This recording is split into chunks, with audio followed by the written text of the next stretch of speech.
Neymar অন্য দুনিয়া থেকে এসেছেন। নিজের সেরা ফর্মে থাকলে নেইমার ব্রাজিল দলের অপরিহার্য অংশ। এমনকি শুধু প্রতিভা নয়, পরিশ্রম করেই নেইমার আজকের পর্যায়ে এসেছেন। সাম্প্রতিক সময়ে গ্লোবোকে দেওয়া এক সাক্ষাৎকারে এমনটাই জানান ক্যাসে। নেইমারকে নিয়ে ক্যাসের সাক্ষাৎকার নিয়ে বিস্তারিত থাকছে। দলে নেই কিন্তু নেইমার আলোচনায় আছেন সব সময়। সাম্প্রতিক সময়ে সবার সাক্ষাৎকার বা আলোচনায় বারবার উঠে এসেছে নেইমারের নাম। কার্লো, রেনেতা আগস্তো, রোনালদো সবার মুখেই যেন নেইমার বন্দনা। এবার সেই তালিকায় যোগ দিলেন ব্রাজিলিয়ান মিডফিল্ডার ক্যাসিমেরো। নেইমির প্রশংসায় এবার পঞ্চমুখ হলেন ক্যাসে। সেখানে নেইমারকে নিয়ে বিস্তারিত বলেন এই ব্রাজিলিয়ান মিডফিল্ডার। নেইমারের সাথে খেলার অভিজ্ঞতা, তার প্রতিভা ও পরিশ্রমের ফল, দলে তার গুরুত্ব নিয়ে আলোচনা করেন।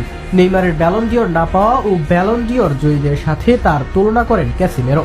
জানান নেইমারের দক্ষতা সম্পর্কে, এমনকি নেইমারের প্রতি নিজের নিবেদনের কথা জানান ক্যাসে। সেখানে ক্যাসের মতে যদি নেইমারের গোলের পাস দিতে বা নেইমারকে গোল দেওয়ার জন্য যদি অতিরিক্ত 1 মাইলও দৌড়াতে হয় তাকে, সেটা করতেও রাজি সে।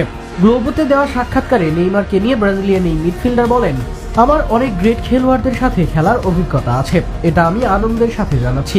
আমি ক্রিস্টিয়ানো, মার্সেলো, বেল, মদ্রিচ, ক্রুজদের সাথে খেলেছি। সেখানে 10টা ব্যালন ডিওর, তাই না? আর সেই তালিকায় নেইমারের নাম রাখা অনিবার্য।